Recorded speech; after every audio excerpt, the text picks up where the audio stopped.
श्री गणेशाय नमः।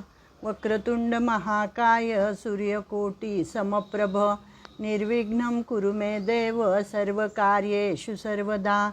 गुरुर्ब्रह्मा गुरुर्विष्णु गुरुर्देवो महेश्वरः गुरुसाक्षात् परब्रह्म तस्मै श्री गुरवे नमः। प्रथम गणेशाला वंदन, शारदा मातेला वंदन, माझ्या आईवडिलांचं स्मरण करते, गुरूंना वंदन आणि आपण सर्व गीताप्रेमी ज्यांच्या हृदयामध्ये भगवंताचा वास आहे त्या सर्वांना नमस्कार करून आज आपण 17व्या अध्यायाकडे वळणार आहोत। 16 अध्याय आपले पूर्ण झालेले आहेत। 16व्या अध्यायातला शेवटचा श्लोक होता तस्मात् शास्त्रम प्रमाणन्ते, शास्त्राप्रमाणे वागावे, शास्त्र जे सांगेल त्याप्रमाणे वागावे असं सांगितलेलं होतं। मग आता कलियुग आलेलं आहे, सगळेच जण शास्त्राप्रमाणे वागतात का याचा सगळा उहापोह पुढच्या अध्यायामध्ये आपल्याला करायचं आहे। त्याच्या आधी आपण काय करूया, 17वा अध्याय एक 10 श्लोक मी म्हणते आणि नंतर सुरुवात करू विवेचनाला। ओम श्री परमात्मने नमः। अथ सप्तदशोऽध्यायः।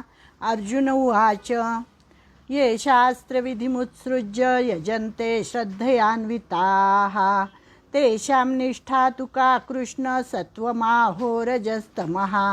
श्रीभगवानुवाच त्रिविधा भवति श्रद्धा देहिनां सा स्वभावजा सात्विकी राजसी चैव तामसी चेति तां शृणु। सत्त्वानुरूपा सर्वस्य श्रद्धा भवति भारत। श्रद्धामयोऽयं पुरुषो यो यश्रद्धः स एव सः।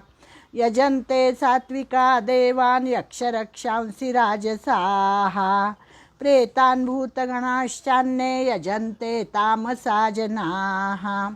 अशास्त्रविहितं घोरं तप्यन्ते ये तपोजनाः दम्भाहङ्कारसंयुक्ताः कामरागबलान्विताः कर्षयन्तः शरीरस्थं भूतग्राममचेतसः माञ्चैवान्तः शरीरस्थं तान् विद्यासुरनिश्चयान्। आहारस्त्वपि सर्वस्य त्रिविधो भवति प्रियः यज्ञस्तपस्तथा दानं तेषां भेदमिमं शृणु। आयुस्सत्त्वबलारोग्यसुखप्रीतिविवर्धनाः रस्याः स्निग्धा स्थिरा हृद्या आहाराः सात्विकप्रियाः। कट्वम्ललवनात्युष्णतीक्ष्णरूक्षविदाहिनः आहारा राजसस्येष्टा दुःखशोकामयप्रदाः। यातयामङ्गतरसं पूतिपर्युषितं च यत् उच्छिष्टमपि चामेध्यं भोजनं तामसप्रियम्। ओम तस्य श्रीकृष्णार्पणमस्तु। 16वा अध्याय आपला झालेला आहे। 16व्या अध्यायातल्या 23व्या श्लोकामध्ये एकूण 24 श्लोकांचा अध्याय आहे। आत्ताच मी म्हटलं की शेवटच्या श्लोकात तस्मात् शास्त्रम प्रमाणन्ते सांगितलं होतं आणि 23व्या श्लोकामध्ये सांगितलं होतं भगवंतानी की शास्त्रविधीचा त्याग करून मनास वाटेल त्या पद्धतीने आचरण करणाऱ्या पुरुषांना सिद्धी, सुख आणि परमगती काहीही मिळत नाही। जे शास्त्राप्रमाणे वागतात त्यांना परमसिद्धी मिळते, पण जे शास्त्रांचा अवमान करतात, शास्त्रात सांगितलं त्याप्रमाणे वागत नाहीत त्यांना काहीही मिळत नाही असं सांगितलेलं आहे। मग अर्जुनाच्या मनात आलं की शास्त्रविधीला सम्यक रीतीने जाणणारे लोक तर फार कमी असतात, त्यामुळे मग अधिकतर प्रमाणात असेच लोक असतात की ज्यांना शास्त्र माहिती नाही आहे, ते शास्त्र वाचत नाहीत। मग ते कसं वागतात तर ते आपल्या कुलपरंपरेने जे चालत आलेलं आहे, आपल्या वर्ण आश्रम संस्कार इत्यादीनुसार ज्या कुठल्या देवतांचं पूजन आपल्या घराण्यात सांगितलेलं आहे त्याप्रमाणे पूजन करतात, त्याप्रमाणे श्रद्धापूर्वक करतात। शास्त्र त्यांना माहिती नसतं पण श्रद्धापूर्वक करतात। तर मग अशांना श्रद्धा त्यांच्याकडे असते, त्यामुळे ते सात्विक गणले जातात आणि शास्त्रविधीचा त्याग केल्याने म्हणजे दैवी संपत्ती त्यांच्याकडे असते, ते श्रद्धापूर्वक आपल्या संस्कारांचं पालन करतात. हा एक भाग झाला. आणि दुसरा भाग असा आहे की त्या शास्त्रविधीचा त्याग करतात, शास्त्र त्यांना माहिती नसल्यामुळे. मग ते आसुरी संपत्तीमध्ये गणले जातात. मग नेमकं कसं, अर्जुनाने प्रश्न विचारलेला आहे की अशा लोकांची श्रद्धा तर आहे पण शास्त्र तर माहीत नाही. मग अशा लोकांची वास्तविक स्थिती कोणती असते हे जाणून घेण्यासाठी अर्जुनाने पहिला प्रश्न विचारलेला आहे 17व्या अध्यायामध्ये. अर्जुन विचारतोय, ये शास्त्रविधिमुत्सृज्य यजन्ते श्रद्धयान्विताः तेषां निष्ठा तुका कृष्ण सत्वमाहो रजस्तमः.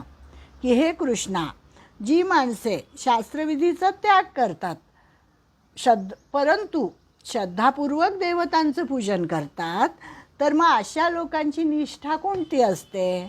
मग त्यांना सात्विक म्हणायचं, त्यांना राजस म्हणायचं का त्यांना तामस म्हणायचं, असा अर्जुनाने प्रश्न विचारलेला आहे.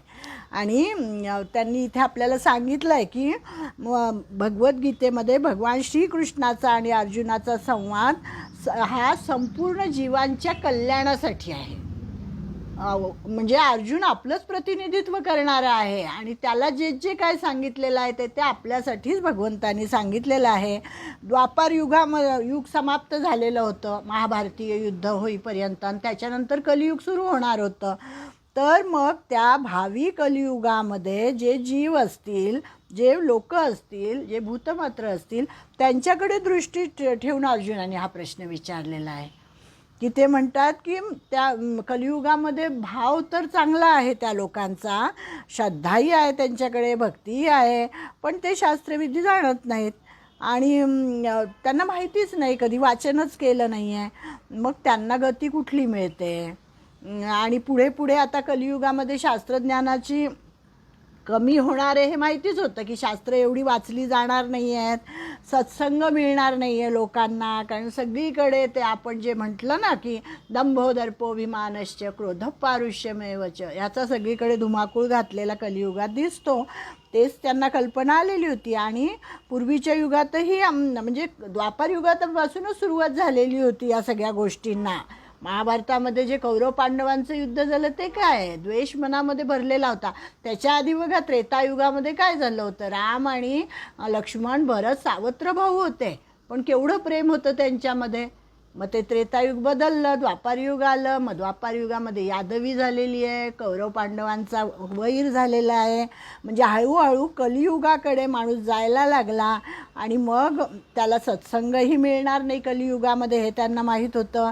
आणि या युगामध्ये दंभ, पाखंड सगळं काही जास्त असणार आहे.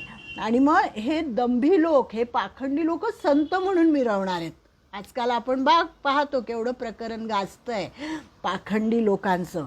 तर मग त्यामुळे काय झालं की खरे संत ओळखणंही कठीण होणार आहे. अशा प्रकारे प्रथम संत महात्मा मिळणंच मुश्किल आहे. आणि मिळाले तर त्यातले कोणते संत आहेत हे कसं ओळखायचं, आणि त्यांची ओळख पटल्याशिवाय त्यांचा संग तरी कसा करायचा, नाही तर मग दुःसंग होतो. आणि अशा प्रकारे सगळ्या गोष्टी अर्जुनाच्या मनात आल्या. आणि म्हणून अर्जुनाने हा प्रश्न विचारलेला आहे की जे श्रद्धापूर्वक भजन पूजन करतात परंतु ज्यांनी शास्त्र वाचलेलं नाही आहे, तर अशा मनुष्यांची निष्ठा कोणती असते? सात्विक असते, राजस असते का तामस असते, असा प्रश्न अर्जुनाने विचारलेला आहे. आणि कृष्ण हा शब्द इथे आलेला आहे. तर कृष्ण याचा अर्थ काय की जो आकर्षित करतो, जो आपल्याला आकर्षित करतो, असा कृष्ण या शब्दाचा अर्थ आहे, आकर्षित करणारा. मग त्याच्यानंतर त्यांनी असं म्हटलं आहे की शास्त्रविधी जाणला नाही तरी प्रत्येक मनुष्यामध्ये कोणत्या न कोणत्या प्रकारची स्वभावतः श्रद्धा असते, उपजतच असते त्याच्याकडे ती श्रद्धा. मग त्या श्रद्धेचे प्रकार कोणते आहेत ते भगवंतांनी सांगायला सुरुवात केली. मग दुसऱ्या श्लोकामध्ये त्रिविधा भवती श्रद्धा देहिनां सा स्वभावजा सात्विकी राजसी चैव तामसी चेति तां शृणु.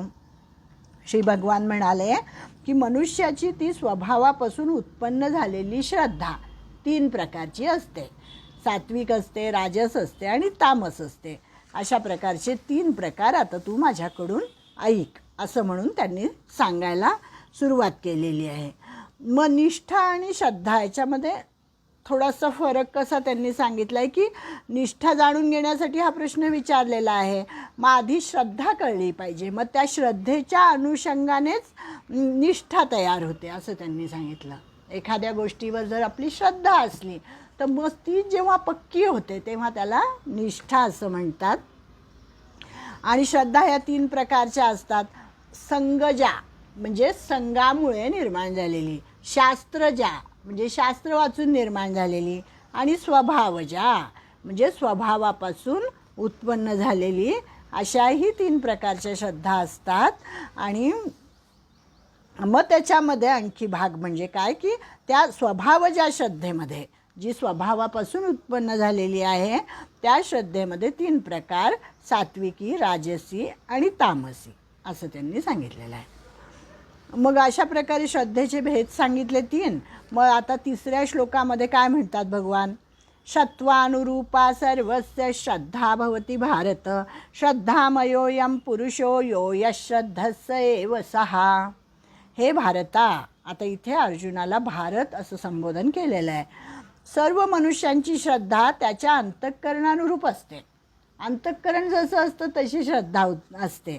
म्हणजे मनुष्य श्रद्धामय आहे, त्याचं स्वरूप कसं आहे, त्याची निष्ठा कशी आहे, त्याची स्थिती कशी आहे, कशावरून दिसतं तर त्याच्या बाह्य शरीरावरून किंवा त्याच्या चेहऱ्यावरून नाही दिसत, तर त्याचं अंतःकरण कसं आहे त्याच्यावरून ते लक्षात येतं असं त्यांनी सांगितलं. आणि मग जे पहिल्या श्लोकामध्ये सांगितलं की शास्त्रविधी जाणत नाही, देवतादिकांचे पूजन करतात. मग त्यांनी सांगितलं की शास्त्रविधी जाणोत अथवा न जाणोत, मानोत अथवा न मानोत, पण कुठलं अनुष्ठान त्यांनी केलं असेल केलं नसेल तरीसुद्धा वर्ण, आश्रम, संप्रदाय, देश इत्यादीची कोणतीही व्यक्ती असो त्या सर्वांची स्वाभाविक श्रद्धा ही 3 प्रकारची असते. म्हणजे तो मागच्या श्लोकात जे सांगितलं तेच पुढे सांगितलं की सत्वगुणी, रजोगुणी आणि तमोगुणी अशा 3 प्रकारच्या श्रद्धा असतात. हेच त्यांना सांगायचं आहे आपल्याला. सात्विक श्रद्धा ओळखणं फार कठीण असतं, कारण की आजकाल अनेक मतांतरं आहेत. कोणी ज्ञानाला प्राधान्य देतं, कोणी भक्तीला प्राधान्य देतं, कोणी कर्माला प्राधान्य देतं, जसे 3 योग आपल्या गीतेमध्ये सांगितलेले आहेत त्याप्रमाणे. आणि हे सगळं वाचून वगैरे मनुष्याच्या मनुष्याच्या मनावर परिणाम होतो त्याचा, आणि मग त्याची मतंही बदलतात. मग तो किंकर्तव्य मूढ होतो जसा अर्जुन झालेला होता. आणि मग त्याच्या हे लक्षात येत नाही की माझं वास्तविक ध्येय कुठलं आहे, माझं लक्ष कुठलं आहे, अशा सगळ्या गोष्टी. पण हे सगळं जरी असलं वरवरचं, त्याला मिळालेला संघ, त्याला वाचलेली त्यांनी शास्त्र, पण त्याचं काहीतरी एक उपजत स्वभाव असतो आणि त्या स्वभावानुसार त्यांना कुठली श्रद्धा आहे त्याची ते सांगायचं आहे. तर ते आपल्याला सांगतात की प्रत्येक जीव हा परमात्म्याचा अंश आहे. हे आपण गीतेमध्ये वारंवार शिकतो. म्हणून एखाद्यामध्ये रजोगुणाची प्रधानता असेल, एखाद्यामध्ये तमोगुणाची प्रधानता असेल, पण जरी त्या तमोगुण असला, जरी रजोगुण असला, सात्विक गुण तर चांगलाच आहे आपल्याला माहिती आहे, पण तरीही त्याला कमी लेखू नये असं त्यांनी सांगितलं आहे. की कधी त्याची उन्नती होईल सांगता येत नाही. कुठल्या तरी कारणाने त्याची कशी उन्नती होईल हे सांगता येत नाही. त्यामुळे त्याची श्रद्धा सात्विकी, राजसी, तामसी अशा प्रकारची मग बदलत जाते. आणि म्हणून माणसाने सदा सर्वदा शक्यतोवर सात्विक संगच केला पाहिजे.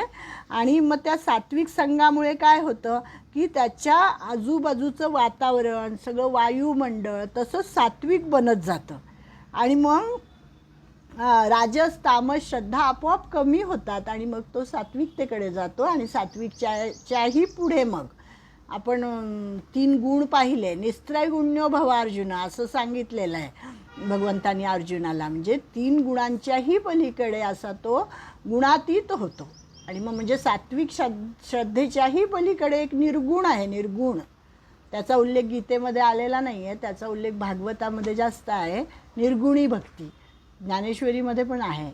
तर मग त्याच्याकडे तो जातो आणि मग त्या पुढे पुढे मग त्याचा परमेश्वराशी संबंध येतो, म्हणजे परमात्म प्राप्ती त्याला होते. मग आता अशा प्रकारच्या तीन प्रकारचे स्वभाव असतात, 3 प्रकारच्या श्रद्धा असतात, हे सांगितलं त्यांनी आपल्याला. मग आता आणखी श्रद्धा म्हणजे हा माणूस सात्विक आहे का, ह्याची श्रद्धा राजसी आहे का तामसी आहे, हे अजून कशावरून ओळखायचं, तर तो कोणत्या देवतांचं पूजन करतो याच्यावरून ओळखायचं. तर त्याच्यासाठी म्हणून 4था श्लोक दिलेला आहे. यजन्ते सात्विका देवान यक्षरक्षांसी राजसाः प्रेतान भूतगणाश्चान्ये यजन्ते तामसा जनाः. की सात्विक माणसं हे देवतांचं पूजन करतात, राजस माणसं हे यक्ष आणि राक्षसांचं पूजन करतात, आणि जी तामस माणसं असतात ती प्रेत आणि भूतगणांचे पूजन करतात. म्हणजे पूजा पद्धती कुठल्या आहेत तुमच्या, त्याच्यावरून तुम्ही राजस आहात, तामस आहात का सात्विक आहात ते या श्लोकामधून ओळखायचं. मग दैवी संपत्तीची जी माणसं असतात ती देवांचं पूजन करतात. इथे समजा देव म्हटलं तर काय, नेहमीचे आपले विष्णू आहे, शंकर आहे, गणेश आहे, शक्ती आहे आणि सूर्य आहे, यांना आपण ईश्वर म्हणतो.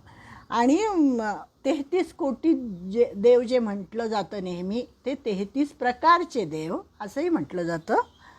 की 33 कोटी याचा अर्थ 33 प्रकार.